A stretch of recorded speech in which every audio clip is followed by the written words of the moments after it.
I never thought that a simple parking mistake could cost me everything. When my wife and I moved into Oak Ridge Estates, we thought we had found the perfect place to raise our kids. The neighborhood was quiet, well-maintained, and the homeowners seemed friendly. We were happy until the fines started rolling in. It started small. A notice from the HOA claiming I had parked my car in the driveway for too long. Confused, I checked the bylaws. Nowhere did it say that a homeowner couldn't use their own driveway. I figured it was a mistake, so I ignored the warning. Big mistake. A week later, I received an official violation letter stating that I owed a $250 fine for unauthorized parking. I called the HOA office to dispute the charge. A woman with a clipped, impersonal tone answered. I explained that my car had always been in my driveway, never on the street, and asked why I was being fined. She coolly responded, "The HOA board has updated the parking regulations. You are required to keep your vehicle inside your garage at all times." I was stunned. That rule hadn't existed when we moved in. "When was this rule added?" I asked. "It was recently decided by the board. All changes are within the HOA's right to enforce." I argued that I had never received notice of the rule change, but she wouldn't budge. Pay the fine, or it would accrue additional penalties. Frustrated but not wanting to cause trouble, I decided to just park in the garage from then on. I paid the fine and thought that was the end of it. But it was only the beginning. 2 weeks later, another fine arrived, this time for improper lawn maintenance. According to the HOA, my grass was exactly 1.5 inches too long. I checked, and sure enough, my lawn was neatly trimmed, not overgrown in the slightest. This time, the fine was $500. I knew this was absurd, so I refused to pay. That's when things escalated. The next week, I received another notice: failure to pay HOA fines, additional late fees applied. My $500 fine had doubled to $1,000. I called the HOA office again, demanding an explanation. "You have 30 days to pay or the balance will continue to increase," the woman on the phone said coldly. "If the violation remains unresolved, further action may be taken." "What does that mean?" I asked. "If fines remain unpaid, the HOA reserves the right to place a lien on your property." That's when I realized this wasn't just about a couple of fines. The HOA was targeting me, and if I didn't fight back, I could actually lose my home. I started looking into my neighbors' experiences. To my surprise, many of them had similar horror stories. One woman, a widow in her 70s, had been fined thousands of dollars for an unapproved garden decoration. Another family received violations for leaving a bicycle on their porch. Every story was the same: random, excessive fines, threats of late fees, and the looming risk of losing their homes. It became clear. The HOA wasn't just enforcing rules. They were running a business, a ruthless one, designed to bleed homeowners dry. Determined to fight back, I gathered every letter, fine, and document I had received. I studied the HOA bylaws, looking for inconsistencies. That's when I found something interesting. Any rule change affecting fines had to be voted on by the homeowners before enforcement. There had never been a vote. The board had illegally imposed these fines without proper procedure. Armed with this information, I decided to confront them directly at the next HOA meeting. I wasn't going to be another homeowner bullied into submission. I was going to make them answer for what they had done. I walked into the HOA meeting determined to make my voice heard. The room was filled with neatly dressed board members seated at a long table, their faces smug and indifferent. Homeowners sat scattered across the room, some whispering quietly to each other, others staring at the floor, avoiding eye contact. The tension in the air was thick, and I could feel the weight of years of silent compliance pressing down on everyone in the room. When the board opened the floor for homeowner concerns, I stood up immediately. "I'd like to address the recent fines I and many others have received," I said firmly, holding up a folder filled with violation notices. According to the HOA bylaws, any change in regulations that results in fines must be voted on by homeowners before enforcement. There was no vote. Silence.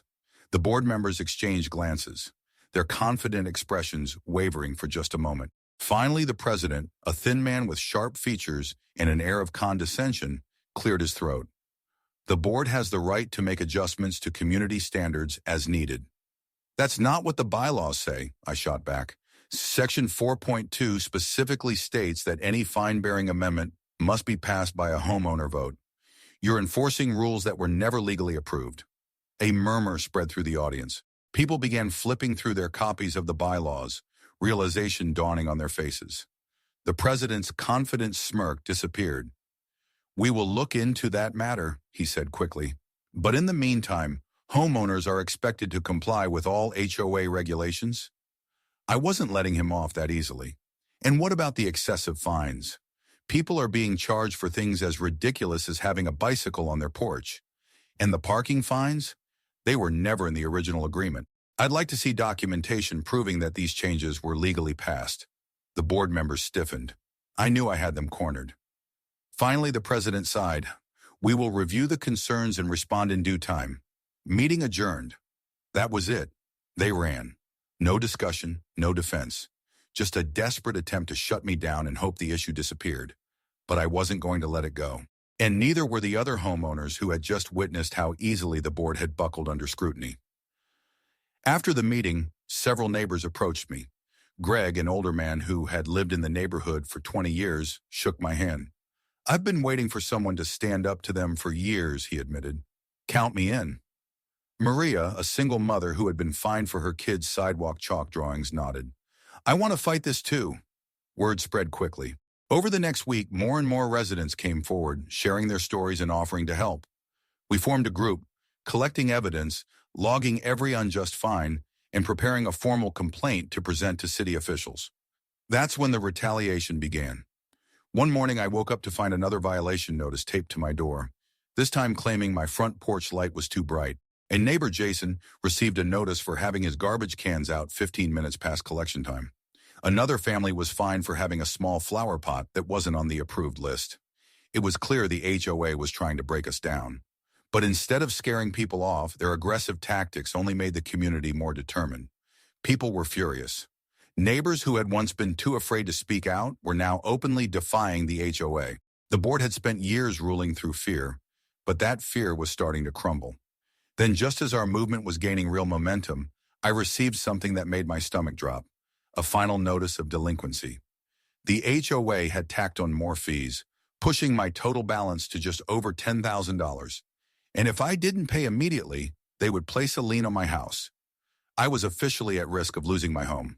The notice in my hands felt heavier than paper. It was a threat, a warning that the HOA was done playing games.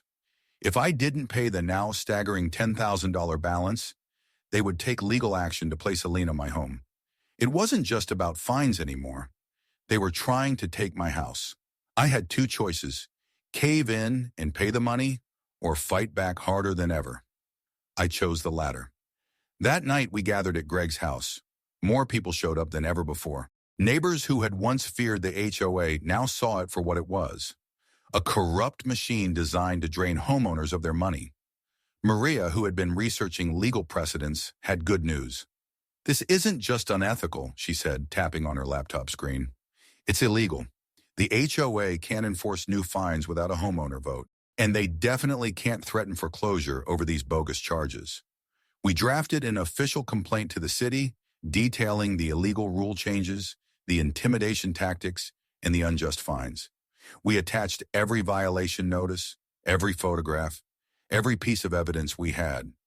But we knew that wasn't enough. The HOA had money, lawyers, and influence. We needed something bigger.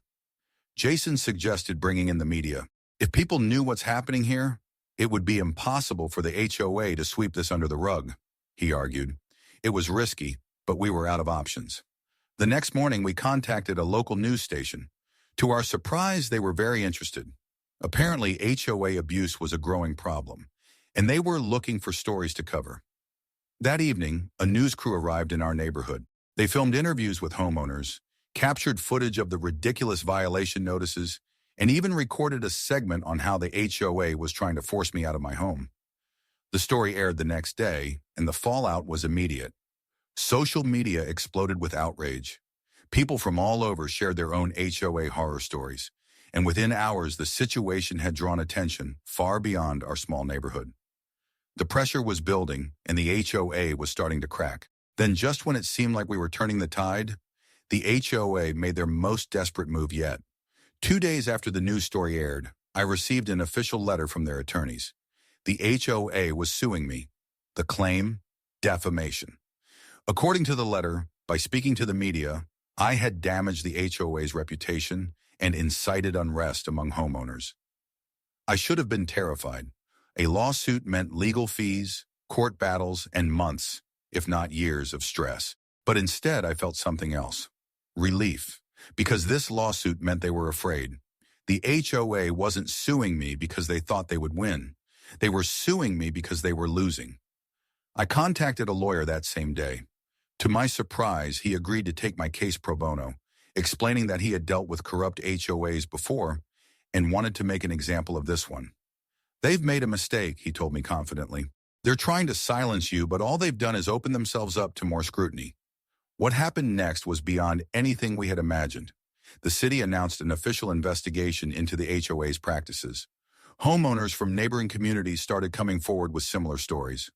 More news outlets picked up the story, and suddenly our local HOA was being scrutinized on a national scale.